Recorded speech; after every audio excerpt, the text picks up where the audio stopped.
I want to explain how forgiveness is such a powerful, transcendent expression.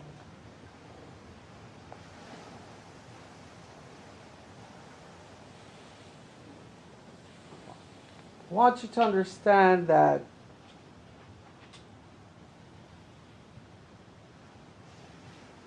when you're on this world of realization, there are two paths that the mystics discuss, they talk about. They allude to the tree of knowledge of good and evil and the tree of life, and they relate that these are two paths of emergence, of awareness.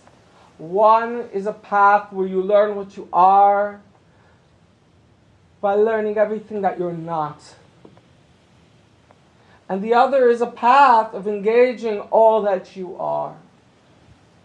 One is called the long and winding path, and the other is called the direct path, the path of intimacy.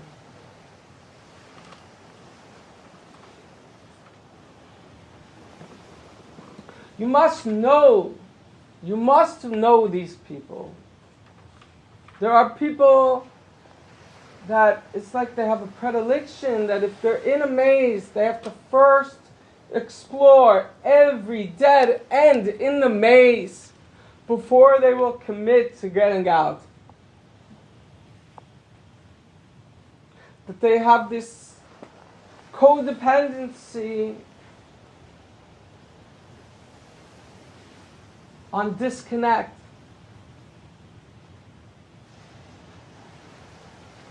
That they are petrified of a greater realization of the unknown within themselves. That they are in such struggle, that they repress so much, that they rather run around and explore everything that they are not, because they are cowering in the shadow of all that they are.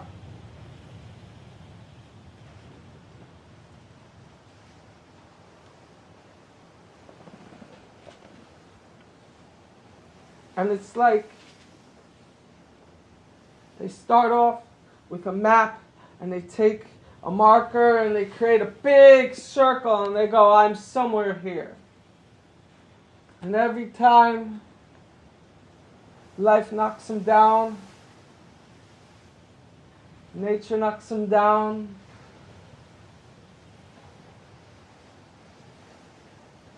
they arise and they learn slightly greater nuance about themselves, something a little bit more, and the circle gets smaller and they get closer to the proximity of what they are.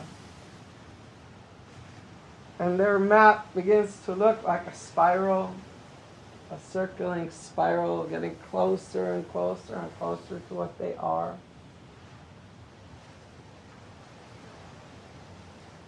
It looks like a hurricane, like a tornado.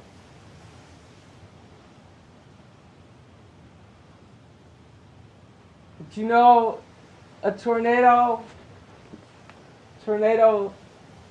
these are the winds of change. They are violent. They force you. They force you out of your comfort zone. They push you out of your complacency. There's so many people that live in this world that are complacent. They lost the passion within. They feel dead inside and they are complacent. They do not desire to emerge, to discover the passion, the greater lights, the greater potentials that are within them. And they summon contentious winds that push them, that knock them out of their comfort zone, that knock down the walls of complacency, and force them to commune with the greater unknown. Force them to discover a little bit more nuance. To be a little less reliant on defining yourself by what you are not, instead of all that you are.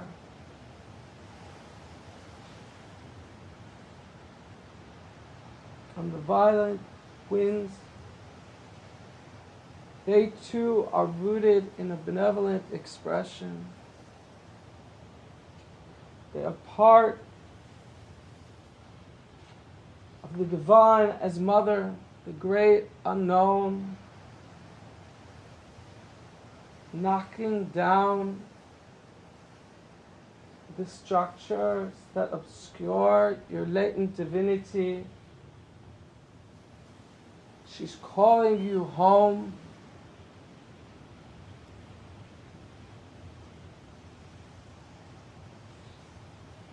And there are others that they take the path, the intimate path. They want to connect the circuitry of their soul. They take their realized grace within all that they admire, and they intertwine it with the circuitry of the shadow within, what eludes them. They do not understand their mystique, their soul's latent potentials. They do not cower. They do not fear it. But they are brave and gallant, and they seek it out. They seek it out on the levels of intimacy. They seek it out in the levels of creativity. They seek it out in the structures of thought. And they seek it out throughout all existence in reality, in the realization.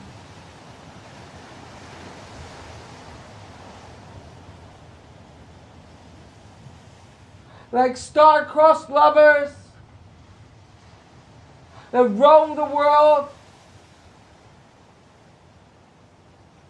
collecting sentiments in a bottle for their beloved. They search out their beloved, their soul's latent potential, wherever they see a glimmer and a glimpse. This is the path of intimacy.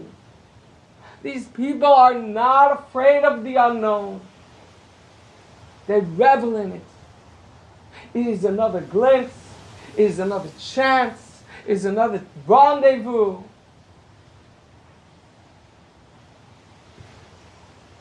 The greater unknown with their latent divinity.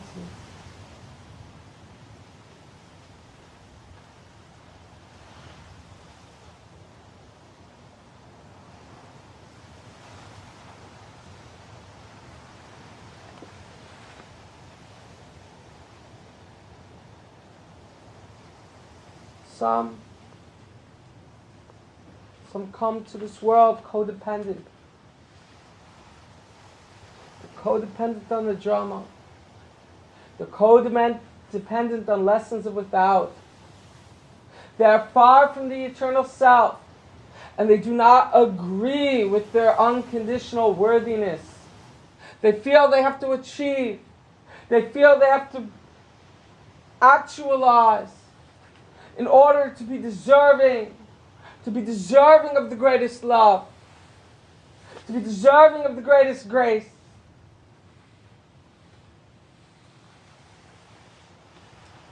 They are the greatest prosecutor. The heart is rife with contention.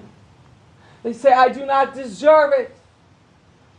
And they demand that they fight and they endure. And every day is the longest day.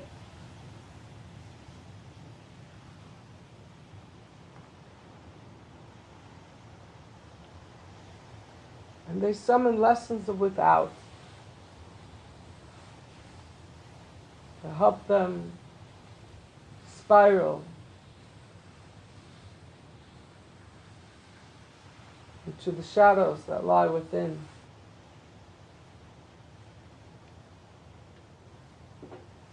These individuals, very often, they do not know how to forgive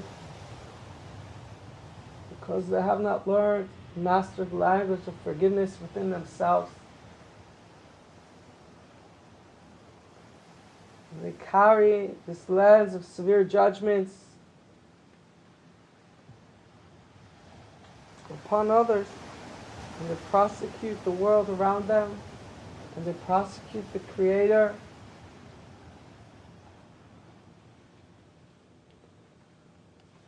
Because they're haunted by the music of their own heart's indictments.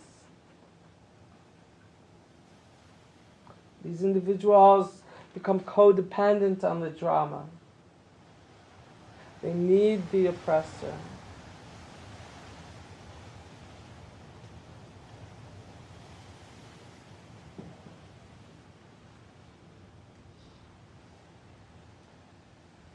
They cannot create the heart's expression, boundless expression. They continue this dalliance with limitation and deficit.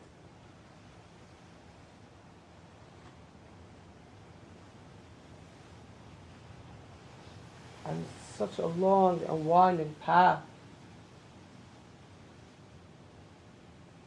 And the solution is always, always, always learning the language of forgiveness.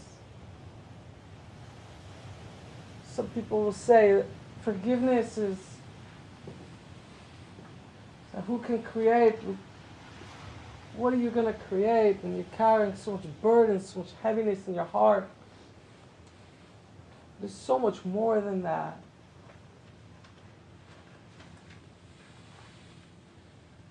Because this world is made up of realized and unrealized grace.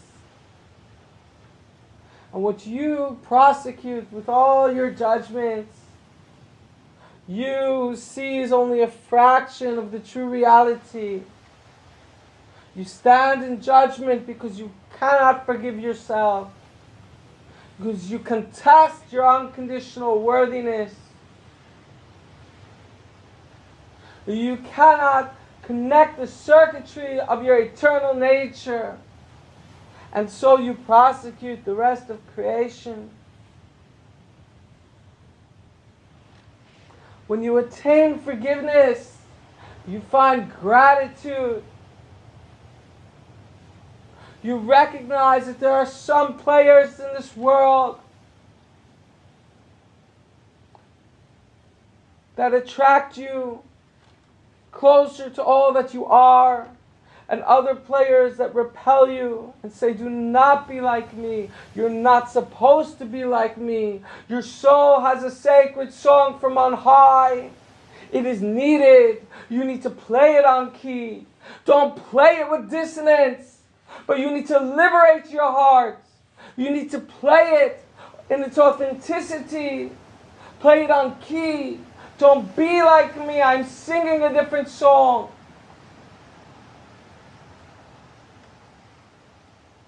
That's the eternal perspective.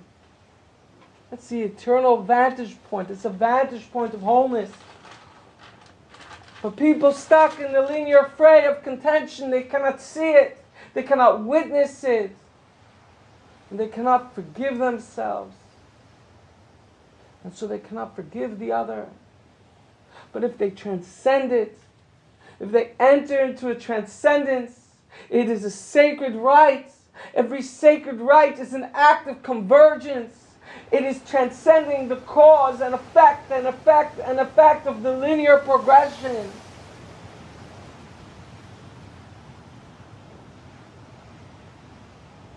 It is evoking a translinear process where you retroactively turn darkness into light, and the more darkness you have, the more you convert it into passion. And with that passion, it's a powder keg, and if you light it, If you set it alight and you direct it on high,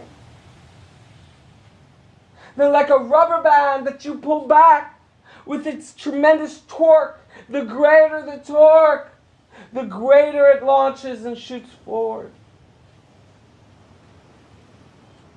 And when you witness this,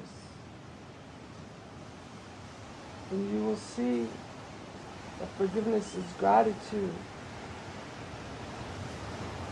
And you will realize that gratitude is but the reincarnation of the light of initial grace.